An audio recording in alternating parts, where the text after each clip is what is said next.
제 주변의 선생님들이랑 친구들이 대단하다 여겼습니다. 제가 참다 못해 회초리를 들자 어디 그걸로 한번 때릴 수 있음 때려보라며 얄밉게 구는 손녀 앞에 서였지만 또 가만 생각해보니 차마 다 큰 아이 어쩌지도 못하고 무엇보다 딸이 생각나 겁이라도 주자 싶어 귀엽고 딱 한 번 바닥을 내리쳤고 그것이 하필 또 손녀 발가락에 걸렸던지 손녀딸은 기겁을 하며 울고 불고 난리를 치고 통곡을 해대었습니다. 차라리 이참에 잘 됐다 싶더라고요.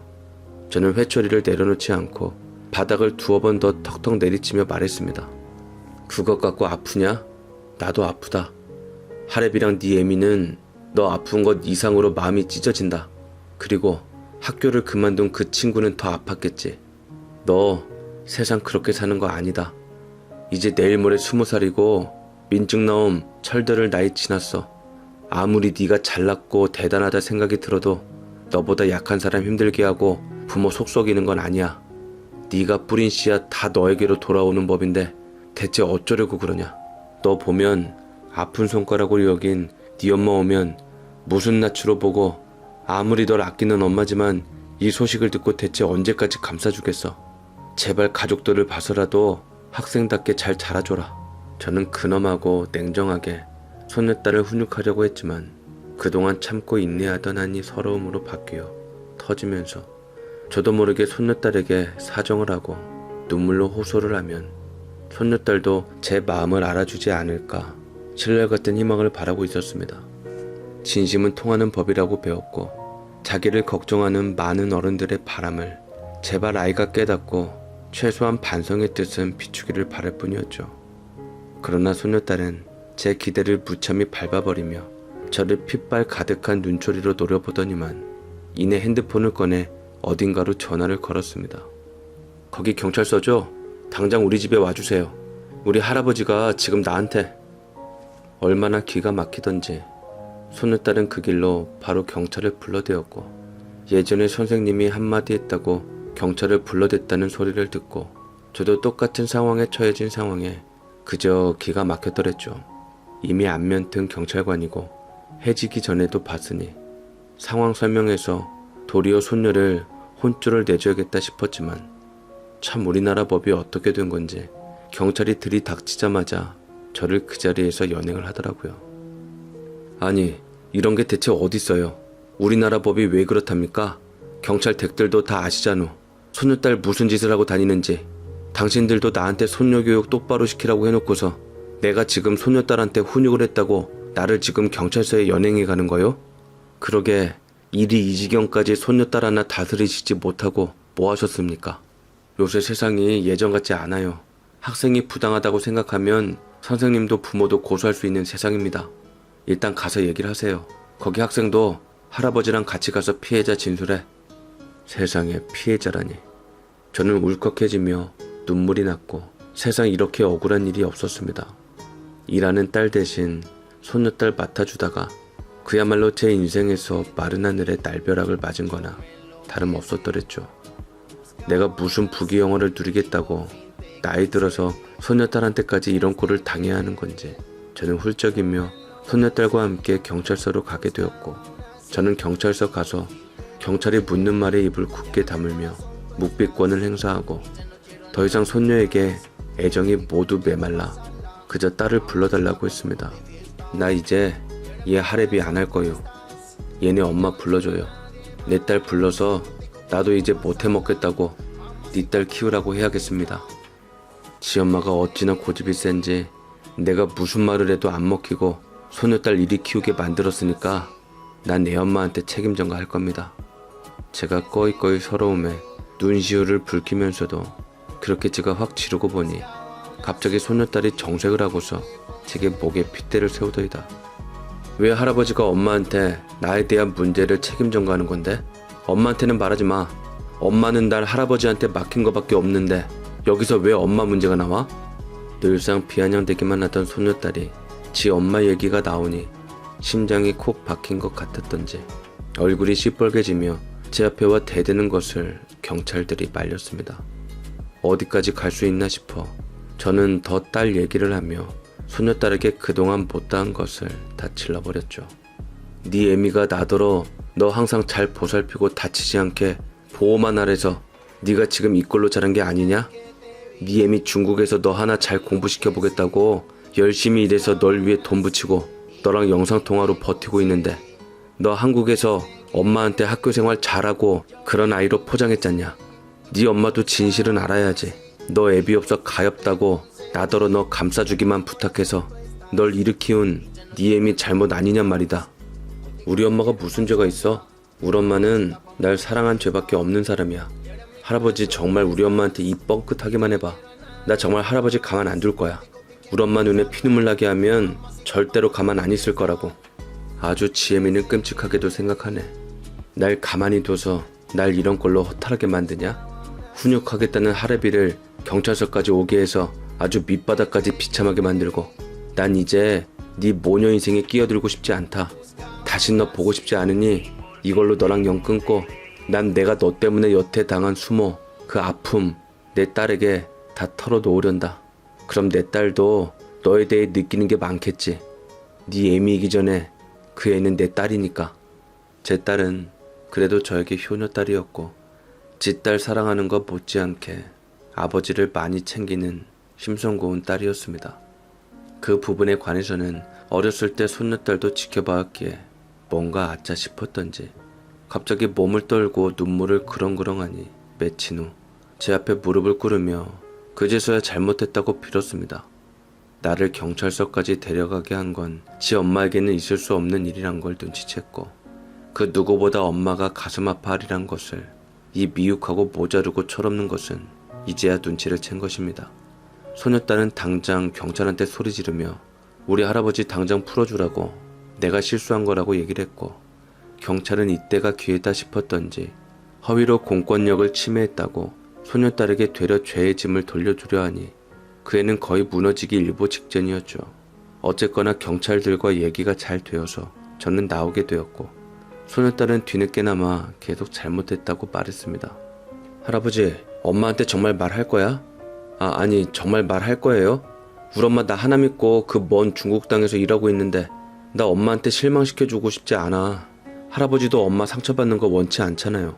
할아버지 말한 대로 엄마는 할아버지 딸이니까 내가 감정이 격해져서 그 생각까지는 못했어요. 그냥 내가 너무 화가 나서 그냥 철없어서 한 일이니까 아빠 없이 자라 가정교육 못 받아 자란 망난이라 그런 거니까 딱 한 번만 용서해줘요. 네? 모든 애비 없는 사람들이 너처럼 다 삐뚤게 자라진 않는다. 네 그런 말들과 행동들이 오히려 네 엄마 얼굴에 먹칠하는 거 모르냐? 이걸 네 엄마가 안다면 내가 안다면 뭐요? 저는 손녀딸에게 얘기를 가감없이 퍼붓고 있었을 때 순간 눈앞에 나타난 사람으로 인해 동공이 확대되며 걸음을 멈칫했고 이내 저는 뜬금없는 생각지도 못한 사람의 등장에 무척이나 놀라게 되었습니다. 그 사람은 바로 제게 왼수 같은 지 딸 자식 맡겨놓고 중국에서 돈 벌고 있었던 바로 제 딸 자식이었더랬죠. 딸은 제게 연락 한 번 안 하고 깜짝 놀라게 해주려고 연락 한 번을 안 하고 온 거였는데 서프라이즈로 등장할 예정이었던지 한 손에는 케이크와 다른 한 손에는 저와 소녀딸 줄 면세점 물건들이 잔뜩 쥐어져 있었던 것이었죠. 허나 집에 도착했을 때는 이미 주변 이웃들에게 저와 딸이 무슨 일로 나란히 경찰서를 갔던지 들었었던 듯 얼굴이 경직되어 많이 굳어진 상태였습니다. 딸은 지 엄마를 보자마자 찔린 듯 주춤거리며 한두 걸음 물러났고 저 또한 생각지도 못한 딸의 등장이 예상치 못한 것이었기에 난색을 표하게 되더라고요. 제 딸은 제가 그 어느 때보다 보는 무서운 표정으로 손녀딸과 저를 번갈아 노려보고 있었고 이내 딸을 그대로 지나치며 제 부축을 하며 천천히 걸어가며 말했습니다. 미안해요 아빠. 험한 꼴 당하게 해서. 그동안 연재 돌보느라 고생하셨어요. 저도 마냥 듣기만 해서 심각성을 몰랐는데 다 제 잘못이어서 제가 드릴 말씀이 없네요. 그래도 딸을 믿었는데 실수했어요 제가. 죄송해요. 그리고는 지 엄마의 외면에 충격을 받은 손녀딸은 굳은 채로 있었는데 아무리 날뛰는 망아지 같은 것이라도 지 엄마의 기에 눌려 정작 꼼짝도 못하더라고요. 이내 딸은 소녀딸에게도 덧붙였습니다. 너도 이제 다 컸으니 앞으로 너 알아서 살아. 할아버지만 너 손절하는 게 아니라 나도 널 손절하고 싶다.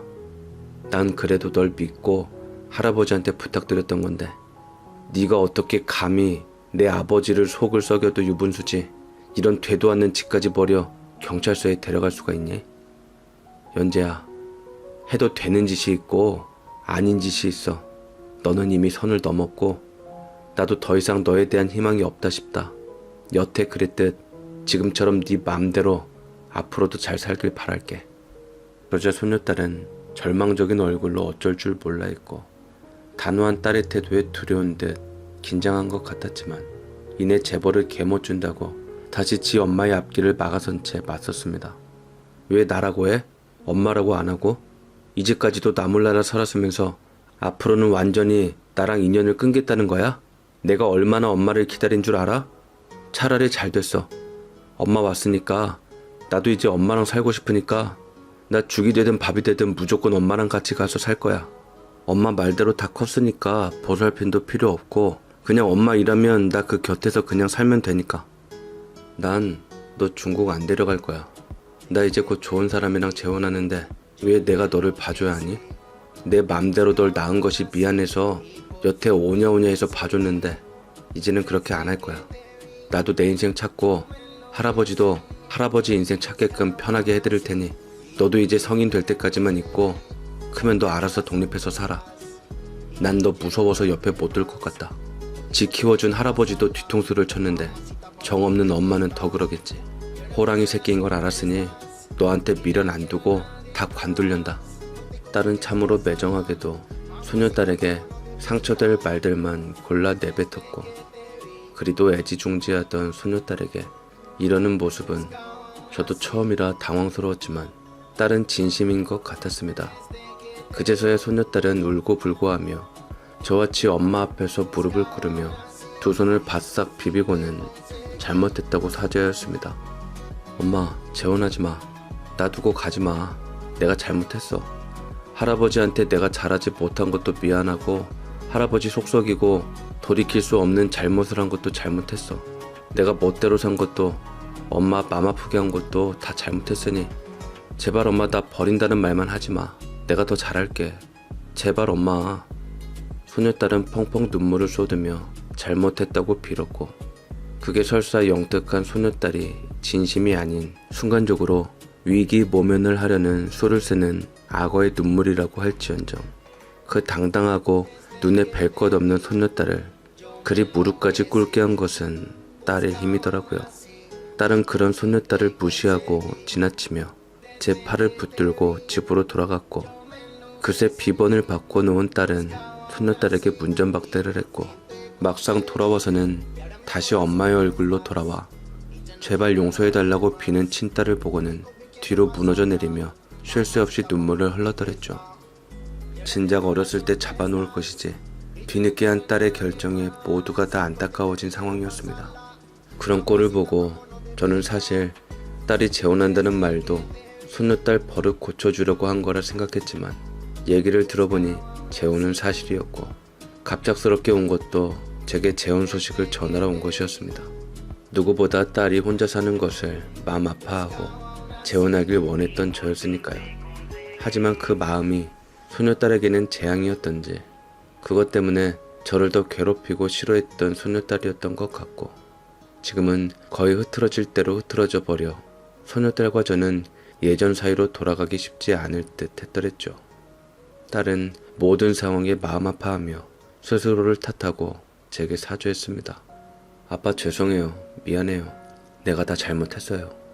삐뚤게 나가는 연재 알고서도 부담스러워서 아버지한테 맡겼고 애한테 드는 미안함과 안타까움으로 아버지한테 온전히 맡기질 못했어요. 이제 연재도 다 컸다 생각해서 잘 얘기를 하면 저 재혼한다 해도 이해해 줄 것이라고 생각했는데 저 연재한테는 미안하지만 독한맘 먹고 제 인생 함께하고 싶은 사람 만났어요. 그래서 놓치기 싫고 이 사람과 결혼해서 중국에서 평생 살아야 할 것 같은데 연재는 데려갈 수 없으니 이제는 아버지 마음대로 훈육을 시키든 야단을 치시든 마음대로 하세요. 그냥 차라리 잘 됐어요. 저도 마음 아프고 후회되겠지만 그냥 이대로 엄마가 본인 버리고 갔다고 생각하게 하고 독립시켜 주세요. 그 후로 연재 다신 안 보셔도 되시고요.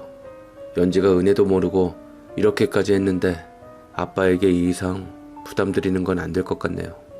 제가 돈은 넉넉히 드릴 테니까 아버지 인생도 사시고요.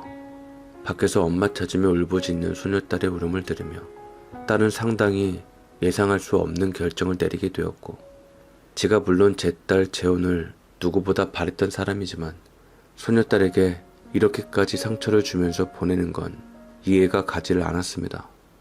그 정도로 딸에게 좋고 운명적인 사람을 만나서 다행이라고 생각이 들었지만 소녀딸 역시 제가 키우면서 우리 둘째 딸이라고 제가 생각이 들었던지 아무리 못되고 내놓은 아이라고 할지라도 막상 엄마밖에 모르는 애가 마음이 다치게 될 것 같으니 썩 유쾌하지 않더라고요.